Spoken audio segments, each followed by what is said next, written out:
but when I met their mother... Welcome back to She gave Recap. up.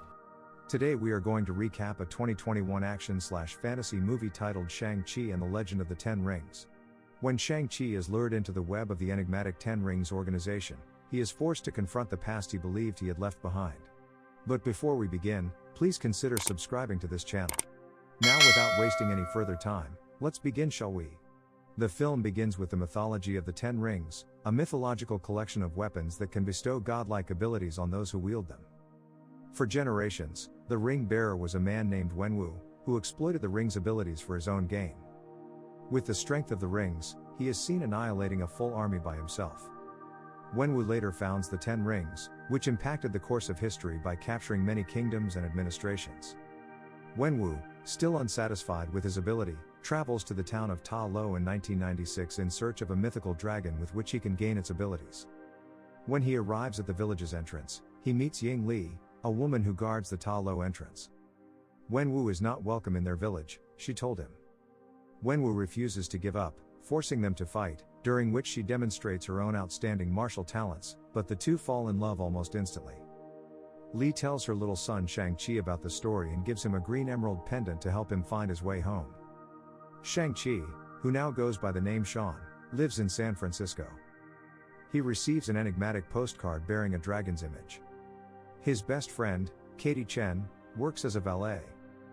Their friends John and Sue make them feel like they're squandering their lives and potential. Shang-Chi and Katie continue to hang out alone in a karaoke bar. The next day, while boarding a bus, Shang-Chi and Katie are accosted by a man who demands that Shang-Chi hand over the pendant that he still wears around his neck.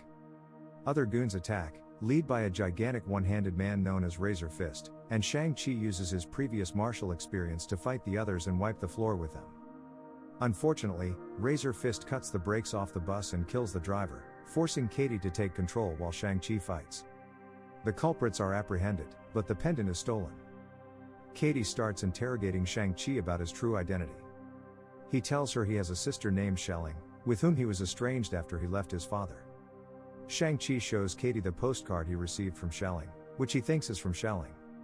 They take a plane to Macau to find her, where Shang-Chi reveals his training under the Ten Rings, but when he learned his father intended him to become a killer, he opted to ignore his father's teachings and fled to America.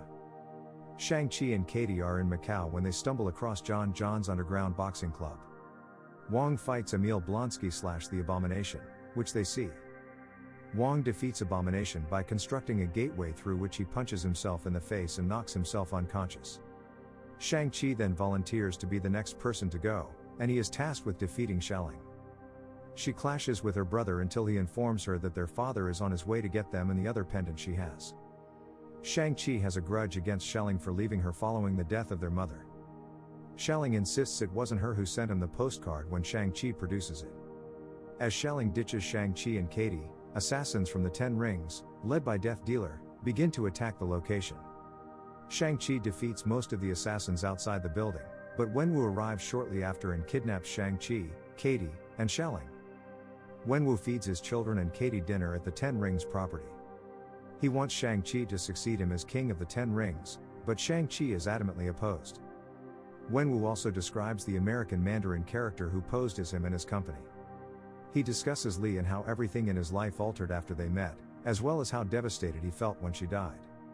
He learned of a gate in the mountains of Ta Lo where he believes Li is bound and must be set free, as he claims to hear her voice calling out to him.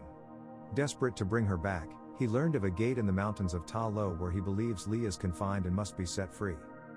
Wenwu sets Shang-Chi and Xialing's pendants in the eyes of a dragon statue, triggering a water map that allows him to enter Ta Lo.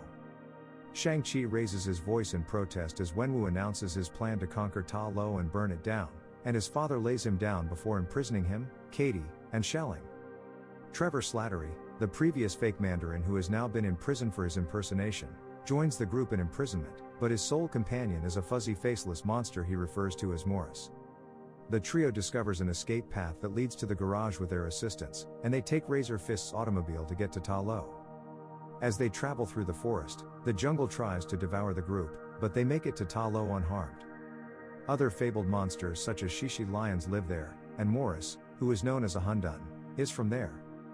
The group is greeted by their commander, Ying Nan, who was Li's sister and thus Shang-Chi and Xiaoling's aunt, when confronted by the locals. Nan informs them that they are responsible for guarding the Dark Gate, which is home to the Dweller in Darkness. It's a soul-sucking monster whose army has massacred tens of thousands of people in the past.